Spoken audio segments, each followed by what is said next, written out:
తీస్తా. నాలో ఉన్న క్రియేటివిటీ మొత్తం బయటికి తీస్తా. నా తడాక చూపిస్తా. స్టార్ట్ చేద్దాం. కొత్త సంవత్సరం ఉగాది శుభాకాంక్షలు అండి. పరిశుద్ధ గ్రంథం అంటారా, సెక్స్ పుస్తకం అంటారా, అన్నా చెల్లి పెళ్లి చేసుకోవచ్చు. ఏమనంటే బజార్కి వెళ్దాం, కూరలు తక్కువ అయిపోయి అవి ఉండి ప్రభావి వాళ్ళు వంట అవ్వలేదు అన్న నిజంగా జరిగింది. ఈ వీడియో చూడండి.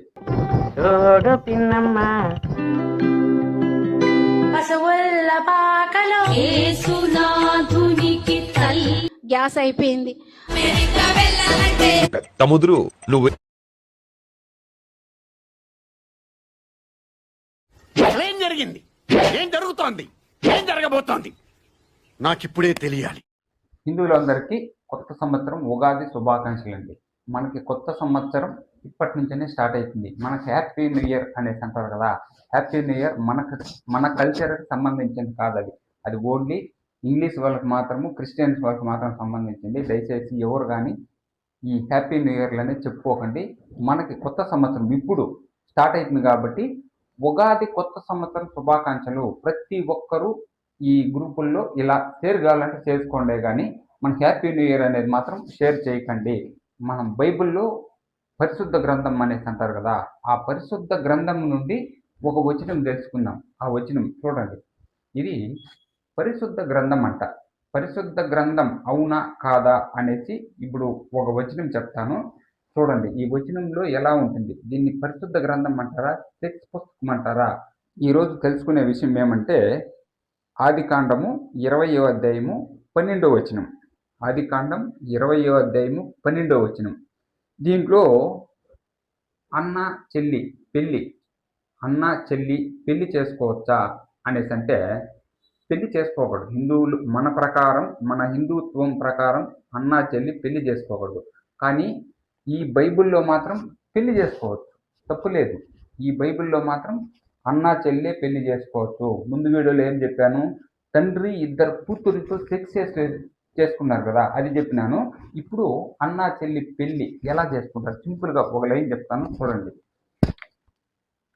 అంతేకాక ఆమె నా చెల్లెన్న మాట నిజమే, ఆమె నా తండ్రి కుమార్తె కానీ నా తల్లి కుమార్తె కాదు, ఆమె నాకు భార్య అయ్యింది.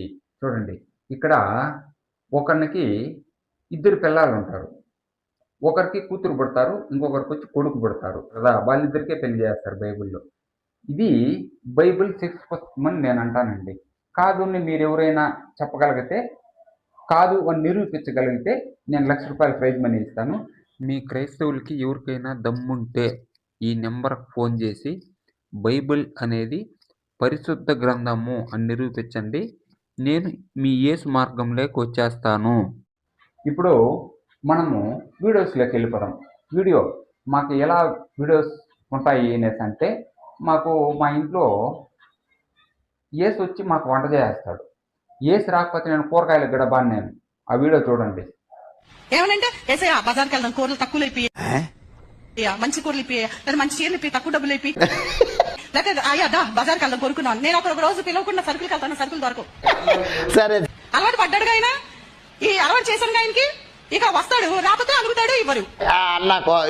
ఈ తల్లిని నేను ఆడుకుంటా. ఇక ఒకరోజు ఈయన వెళ్ళిపోయారు, నా వంట అవ్వలేదు, భుజమే చేసాడు వచ్చి.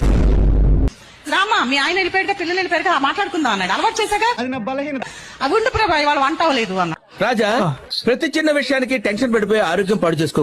వంట అవ్వలేదంటే ఉండని 2 దూతలను నేనున్నాను కదా రాజా, నువ్వు ఎందుకంత టెన్షన్ పడుతున్నావు? పంపించాడు. అలా చాలా సార్లు జరిగింది. 2 దూతలను పంపించి వంట చేయించేశాడు. మేమిద్దరు కబుర్లు చెప్పుకున్నాం. నిజంగా జరిగాయండి, నిజంగా జరిగాయి.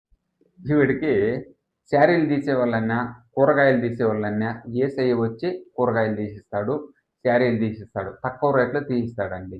ఎందుకంటే ఆవిడ అలవాటు చేసింది, ప్రతిరోజు పిలుచుకొని పోయి అలవాటు చేసింది కాబట్టి తక్కువ రేటు మాట్లాడి తీయిస్తాడు యేసయ్య వీళ్ళకి. ఇంకొకటి వంట చేయాలంటే ఉండు ప్రభు వంట కాలేదు అనేసి అంటే 2 దూతలను పిలిపించి వంట చేపించేస్తాడు. అప్పుడు మీరిద్దరూ పోయేసి ముచ్చట్లు పెట్టుకోవచ్చు. ఎందుకంటే యేసయ్య ఇది అంగళ్ళ దగ్గరకు వచ్చి ఇట్లా కొడతారు చూడి వాడు, కాబట్టి వాడు నీ మీద వచ్చి భుజం మీద చెయ్యేసి మాట్లాడుకుందాం రా అనేసి అంటా ఉన్నాడు కదా. కానీ యేసయ్య అప్పట్లో ఎలా ఉండేవాడో ఈ వీడియో చూడండి. చూడు పిన్నమ్మ పాడు పిల్లడు పైన పైన పడతానంటాడు బిందె తోకి నీళ్ళ కెడితే అప్పట్లో యేసు ఇలా చెక్క చెక్క అలా కొట్టుకుంటూ ఉండేవాడు. వాణ్ణి తీసుకొని వచ్చి మా హిందువులకంతా యేసు దేవుడు నిజంగా జరిగాయి అనేసి అంటావు. కానీ జరక్కన్నానే జరిగాయి అని చెప్తారు చూడి, అలా రుద్ది మా హిందువులంతా మత మార్పిడి చేస్తున్నారు. దయచేసి ఇలాంటి తప్పుడు మాటలు చెప్పి మత మార్పిడి చేయకండి. ఇప్పుడు మనకి యేసుమాల గురించి చూసారా? చూడలేదు మీరు. మాకు గ్యాస్ ఎలా వస్తుంది మా హిందువులకి? మేము సిలిండర్ బుక్ చేసుకోవాలండి. క్రైస్తవులకి అయితే ఎలా వస్తుందో తెలుసా? ఈ వీడియోలు చూడండి, మొత్తం మీకు క్లియర్గా అర్థమవుతుంది.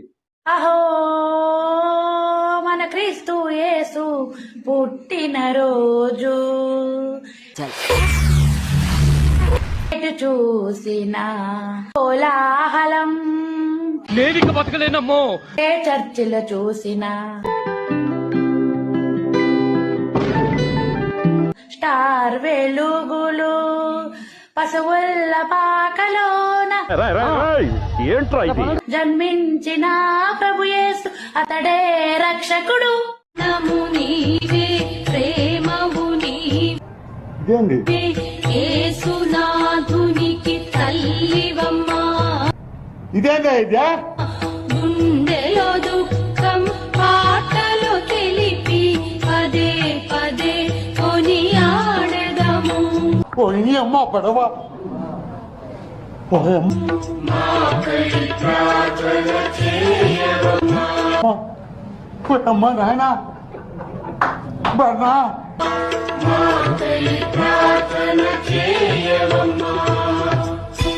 మొన్న శనివారం రోజు రాత్రి అన్నం వండిన కూర వండలేదు, ఎందుకు?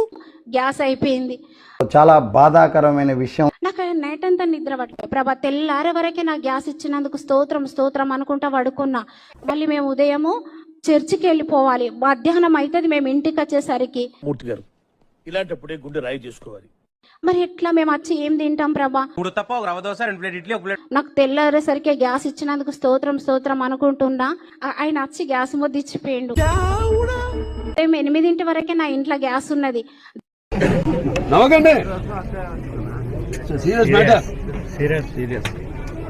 నా ఇంట్లో గ్యాస్ ఉన్నది. దేవునికి స్తోత్రములు. అక్కడ కూడా మన డామినేషన్ అంటావా?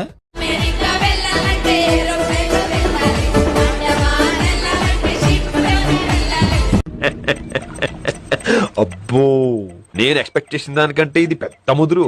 నువ్వు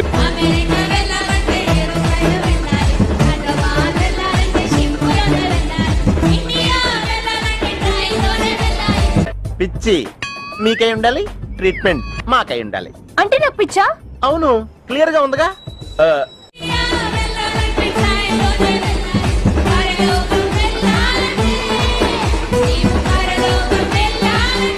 చెప్పు. చెప్పవా? చెప్పమంటా కదా.